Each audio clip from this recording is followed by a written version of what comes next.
បាទជំរាបសួរពុកម៉ែបងប្អូនទាំងអស់គ្នាបាទថ្ងៃនេះខ្ញុំមានរឿងពីរបាទដែលចង់ជម្រាបជូនបងប្អូនណាវាទីមួយនេះគឺការធ្វើ content ការធ្វើ content បែបណាងាយបាន view គ្រប់ម៉ោងគ្រប់ subscriber មិនមែនចាក់ឬក៏មិនមែនទិញអីទេបាទគឺយើងធ្វើធម្មតាប៉ុន្តែ content ហ្នឹងគឺប្រកាសជាបានឆាប់បានគ្រប់គោលការណ៍នោះគឺការធ្វើចម្រៀងបាទការធ្វើចម្រៀងបងប្អូនងាយទេបាទបងប្អូនប្រើប្រាស់កម្មវិធី Zuno ទៅបាទគឺយើងអាចធ្វើចម្រៀងបានហើយឥឡូវខ្ញុំមើលរយៈពេលរបស់ខ្ញុំដែល apply ទៅនឹង YouTube បាទខ្ញុំទៅឆែកមើលឥឡូវ step ទី1ខ្ញុំបានជាប់រួចហើយបាទនេះ step ទី1គឺមាន3 step 3ជំហានបាទជាធម្មតាកាលណាជាប់ step ទី2 step ទី3នឹងជាប់អូតូម៉ាទិកប៉ុន្តែពេលនេះគឺនៅ review នៅឡើយទេបាទហើយនៅពេលដែលយើង apply ដំបូងគ្រប់គោលការណ៍យើងគ្រប់ពេលគ្រប់កាលមិនទាន់គ្រប់គឺវាចេញ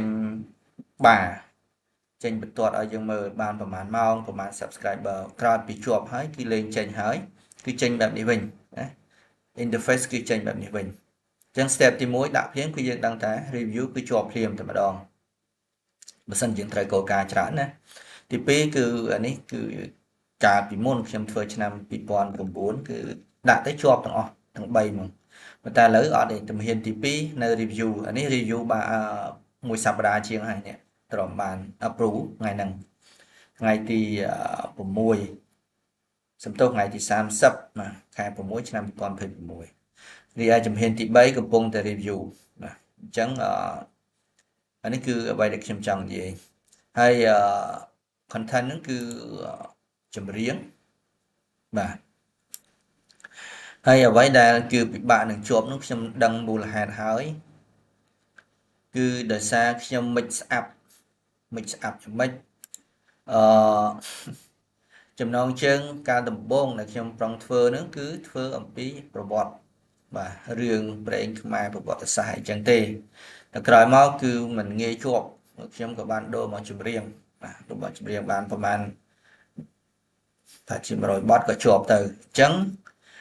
ទាំង description ទាំងចំណងជើងទាំងឈ្មោះ channel គឺភាគច្រើនគឺផ្ដោតទៅលើផ្ដោតទៅលើរឿងទេដល់យើងមក apply ទៅវាឃើញតែវីដេអូចម្រៀងអញ្ចឹងកន្លែងនេះហើយដែលជាបញ្ហាអញ្ចឹងមុននឹងបងប្អូន apply គឺត្រូវពិនិត្យមើលឲ្យច្បាស់បាទថាវាត្រូវគោលការណ៍នោះត្រូវគោលការណ៍ហើយប៉ុន្តែពី content ហ្នឹងគឺមួយឲ្យជាក់លាក់តែម្ដងចម្រៀងដឹងចម្រៀងសាច់រឿងដឹងសាច់រឿងអាហ្នឹងគឺលឿនហ្មងតែដោយសារខ្ញុំមិនស្អាប់បាទច្បល់គ្នាប៉ុន្តែបើសិនជានៅពេលដែលជាប់គឺខ្ញុំនឹងមានវិធានការលុបសាច់រឿងនឹងចោលទាំងអស់បាទលុបគឺដាក់ private តែម្ដងឬក៏ unlist តែម្ដងទៅណានេះគឺជាគោលការណ៍អញ្ចឹងសម្រាប់វីដេអូពេលនេះគឺខ្ញុំមានការផ្ដាំផ្ញើតែប៉ុណ្្នឹងទី1បាទជ្រើសរើស content ឲ្យត្រឹមត្រូវហើយយកតែមួយបាទផ្ដោតទៅលើមួយបាទបាទកុំបាច់ច្បល់ច្រើនដូចខ្ញុំណាហើយទី2ទៀតគឺ content ដែលងាយជាប់គឺចម្រៀងនឹងតែម្ដងងាយស្រួលធ្វើហើយយើងគិតមើលថាចម្រៀងណា